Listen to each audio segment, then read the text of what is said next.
कि हमारे सर पर भी इश्क का भूत चढ़ा था। और क्या बताऊं यारो, हमारा भी इश्क से पाला पड़ा था। एक लड़की थी मेरे घर के सामने जो मुझे अच्छी लगने लगती है, और ये उम्र ही कुछ ऐसी थी जो हम दोनों को प्यार करने पर मजबूर कर देती है। उसके साथ बिताए हुए पलों में मुझे जन्नत का एहसास होता था, और उसके घर वालों के चले जाने के बाद मैं उसकी गोद में सर रखकर चैन से सोता था। एक दिन उसके घर वालों को पता चल जाता है, वो हम दोनों को मिलते हुए देख लेते हैं, और अब उसके घर वाले उस पर पाबंदियां करनी शुरू कर देते हैं। अब हम दोनों को एक दूसरे की आदत सी हो जाती है, और मैं तो पहले ही पागल था, अब वो भी मेरे प्यार में पागल सी हो जाती है। अकेला प्यार से ही पेट नहीं भरता, उसके लिए खाना भी पड़ता है, और घर ऐसे ही नहीं चलता, उसके लिए कमाना भी पड़ता है। अब घर वालों की जिम्मेदारी और उसके प्यार का बोझ उठाकर मैं कमाने निकल जाता हूँ।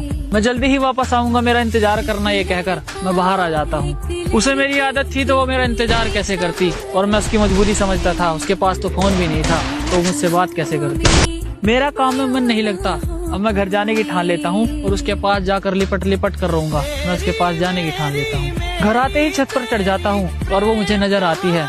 उसके हाव भाव कुछ ठीक नहीं थे, वो मुझे थोड़ी बदली बदली सी नजर आती है। जहाँ कभी मैं हुआ करता था, अब मेरी जगह कोई और आ जाता है, और जो कभी मुझसे प्यार किया करती थी, अब उसे किसी और से प्यार हो जाता है। जिसके साथ दिन रात मुलाकात हुआ करती थी, वो मुझे याद तक नहीं करती, और मैं उसके सामने हाथ जोड़ जोड़ कर रोता हूँ, और वो बेवफा मुझसे बात तक नहीं करती।